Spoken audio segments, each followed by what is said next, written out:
in a world stitched together by stone and steel. A journey unfolds not just across continents but through the quiet insistence of possibility. Architecture has a way of listening to us, of echoing our longings back to us in arches and stairwells. Tonight, we follow a gentle thread of romance that grows between two strangers as they chase the glimmer of wonders that the world keeps at its heart. Each monument becomes a chapter, each doorway a heartbeat, each horizon a whisper that love is still possible, even when life feels ordinary. We begin with the Great Pyramid of Giza, standing like a patient mentor at the edge of the Sahara, its stones weathered gold by the late sun. The wind moves in soft layers, and for a moment the world grows small, and so do our worries. A man and a woman cross paths by the shadow of the pyramid, both wrapped in sweaters against a rising chill. They share a map that trembles slightly in their hands, both aware of how fragile plans can be. The map never, yet their eyes meet and a small, almost shy smile passes between them, as if the desert itself approved this quiet turn of fate. From there, the path bends toward the ivory glow of the Taj Mahal, where marble breathes with a slow, patient blush. The couple arrives at dawn, when the mausoleum seems to hold its breath, and the fountain murmurs in a language older than time. Here, the air tastes like jasmine and rain on warm stone. They talk in low tones about what makes a love last, not the fireworks of a first spark, but the durable, patient glow that grows when life becomes loud and ordinary at the same time. The narrator describes the reflection in the pool, a twin of their own quiet longing, a reminder that beauty often mirrors devotion rather than drama. The journey continues to Rome, where the Colosseum exudes a weathered confidence. Rings of history stacked like a chorus of voices from centuries past. The couple threads through crowds of visitors, but the world narrows to a single lane, their conversation, their shared laughter, the way they lean into the glow from the arena's ancient stones. The late afternoon light pours along the arches, turning the stones a generous amber. They discover they both carry burdens, the kind of burdens that life imposes with bills and deadlines and unresolved questions, and they discover, too, that sharing them can ease the load. In that moment, the Colosseum becomes less about battles fought long ago and more about the battles they're choosing to face together, arm in arm, stone. From Rome they drift to Barcelona, where Sagrada Familia rises like a dream that refuses to surrender to time. The spires stretch toward a sky that seems newly minted, weaving stone and color into a language the eye wants to memorize. The two wanderers walk along a nave that feels almost like a heartbeat, rhythmic, pulsing, almost magical in its asymmetry. And in the quiet between bursts of activity, they discover a shared habit, listening. They listen to the whisper of stone, to the soft murmur of a crowd, to the idea that some projects in love and in life take a lifetime and still ask for more time. A simple sketch on a napkin becomes their pledge lines that will someday become a plan, a home, a life built with patient attention. The path winds toward the ancient city of Petra, where the rose-red cliffs cradle a palace carved by hand into the world's memory. The couple steps into a candlelit corridor that glows with a quiet courage, the kind of light that makes you confess a longing you hadn't fully named. Petra teaches them a truth. Enduring beauty is rarely loud. It's often discovered in perseverance, in the stubborn insistence to reveal wonder even when the way is narrow and the air is dry. They share a conversation about home, where it hides when life travels far away, and how the journey itself can become home if two people decide to keep walking together. The sands flutter outside, and for a moment the only sound is the soft hush of their breaths and the soft tap of their shoes on ancient stone. Angkor Wat calls with a sunrise that feels like a secret spoken in gold. The temple complex awakens in a chorus of bells and birds, its towers catching the first pale light as if to remind whoever watches that time can be both generous and exact.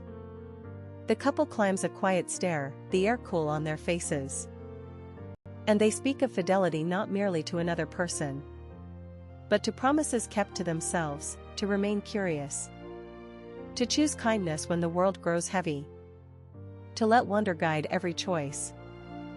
Beneath the towers they discover a shared ritual, to pause when the world is too loud and to listen when the heart begs to be heard. The dawn spills hues that feel like a blessing, and suddenly the romance isn't perfect, but it feels earned, reconstructed with patience and trust. Onto the high terraces of Machu Picchu, where the Andes lean in close and the city becomes a memory etched into the spine of the mountains.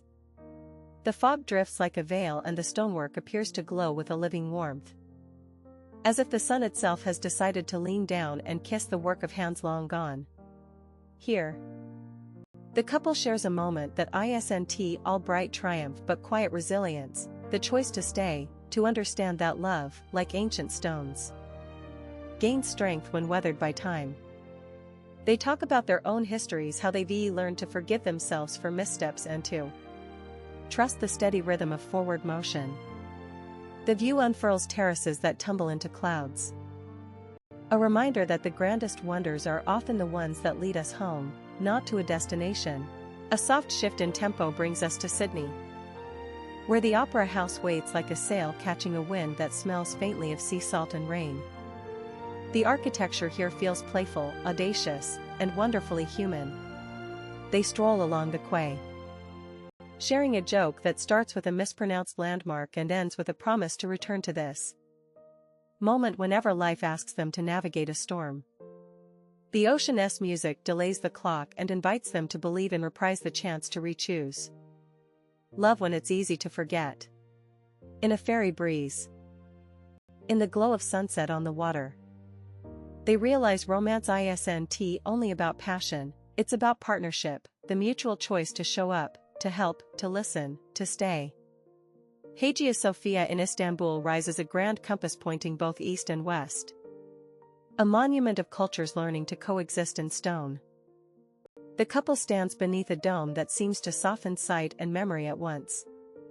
They speak of forgiveness, of how architecture can cradle memories that would otherwise spill over into regret, and of how love can be a lifelong renovation project, replacing doubt with trust, adding windows where darkness used to linger, and laying down a floor strong enough to bear two souls together.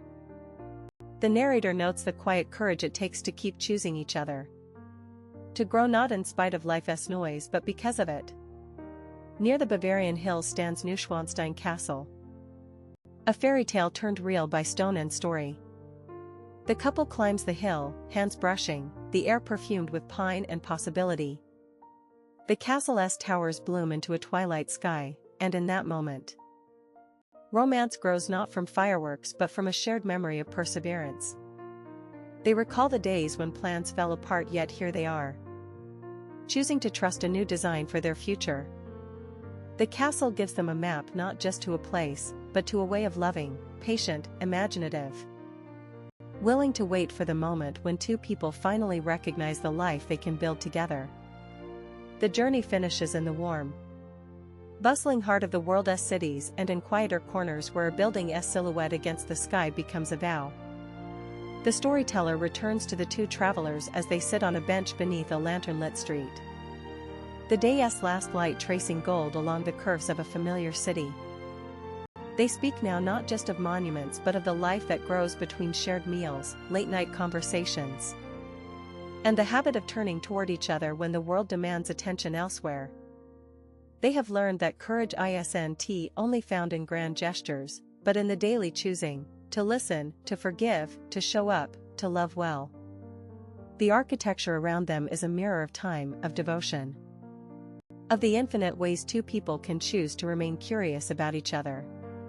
And as night settles, the couple leans in, not for a photo-perfect ending, but for a real, living beginning that will keep shaping them as surely as any temple, palace, or fortress ever did.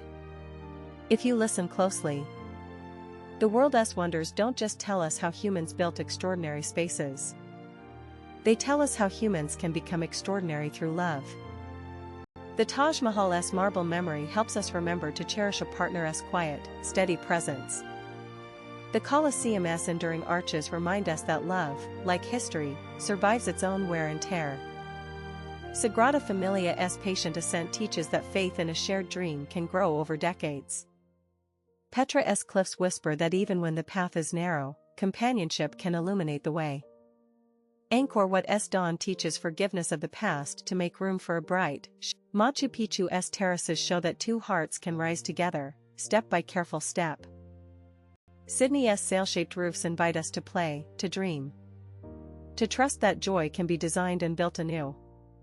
Hagia Sophia's dome reminds us that cultures can merge into one narrative of grace. And Neuschwanstein's fairy tale glow proves that imagination, when held by two, becomes a home. The journey ends where it began in the knowledge that love, like architecture, requires both imagination and care, both daring and devotion. And so the two travelers walk on, carrying with them the quiet certainty that some endings are not endings at all, but doors to new beginnings, opened by choosing each other again and again.